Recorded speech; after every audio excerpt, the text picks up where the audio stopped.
Pendedahan laporan akhir mengenai kemalangan pesawat Nomad milik Sabah Air dalam tragedi Double Six pada 1976 gagal menjawab pertuduhan berhubung ketua yang menaiki pesawat itu tetapi dijemput turun pada penghujungnya.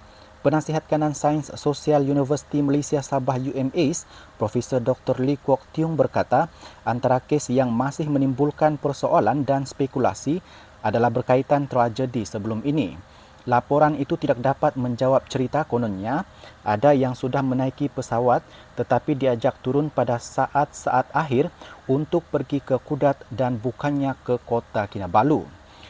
Cerita siapa duduk di depan atau sebelah sebelum turun seolah-olah nampak sangat benar tetapi berdasarkan jumlah kerusi penumpang pesawat mendedahkan ada kemusykilan terhadap cerita itu, katanya kepada pemberita. Laporan berita mengenai nahas itu 47 tahun lalu antara lain mendedahkan bahawa Menteri Kewangan ketika itu Tengku Razaleigh Hamzah sepatutnya terbang bersama Ketua Menteri Sabah Tun Fuad Stephen yang terkorban dalam nahas berkenaan memandangkan mereka ada program di Kota Kinabalu pada malam hari kejadian 6 Jun 1976. Tengku Razaleigh dikatakan sudah duduk di dalam pesawat malang itu di Labuan tetapi diajak turun pada saat akhir oleh timbalan Ketua Menteri Sabah pada masa itu, Tan Sri Haris Saleh, untuk menaiki pesawat lain ke Kudat bagi menghadiri satu program di sana sebelum terbang semula ke Kota Kinabalu. Pendedahan itu menimbulkan prasangka dan spekulasi yang dikaitkan dengan dakwaan berlaku unsur sabotaj yang menyebabkan pesawat terbabit terhempas di laut berdekatan pantai Kampung Sembulan di sini ketika menghampiri landasan lapangan terbang antarabangsa Kota Kinabalu KKIA pada petang 6 Jun 1976. Rumusan laporan akhir yang dikeluarkan Kementerian Pengangkutan kemarin bagaimanapun menjelaskan tiada sebarang unsur sabotaj, letupan atau kebakaran yang dikaitkan dengan nahas pesawat buatan Australia itu.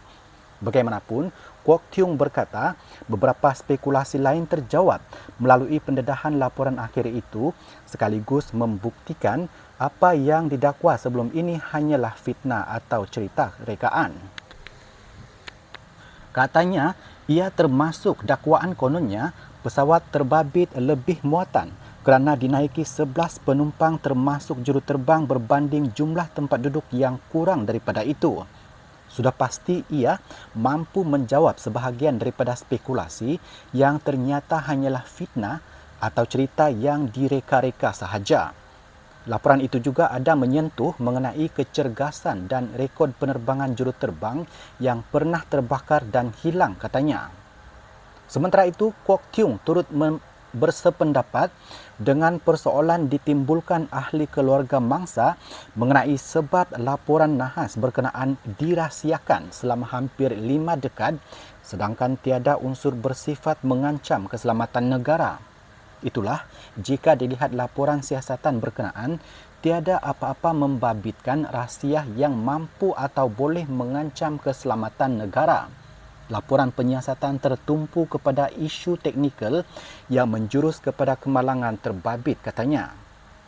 Dalam hal berkaitan, Kwok Tiong berkata, pendedahan laporan itu selepas dinyah klasifikasikan daripada Akta Rahsia Rasmi OSA 1972 menunjukkan ada kesepakatan di antara Sabah dan Kerajaan Persekutuan. Ini menunjukkan hubungan baik G2G, iaitu kerajaan kepada kerajaan antara Putrajaya dan Sabah, mampu atau sanggup membantu menjawab teka-teki yang mencetuskan pelbagai teori konspirasi yang dikaitkan dengan kepentingan dan hak Sabah di bawah Perjanjian Malaysia 1963 MA 63, katanya.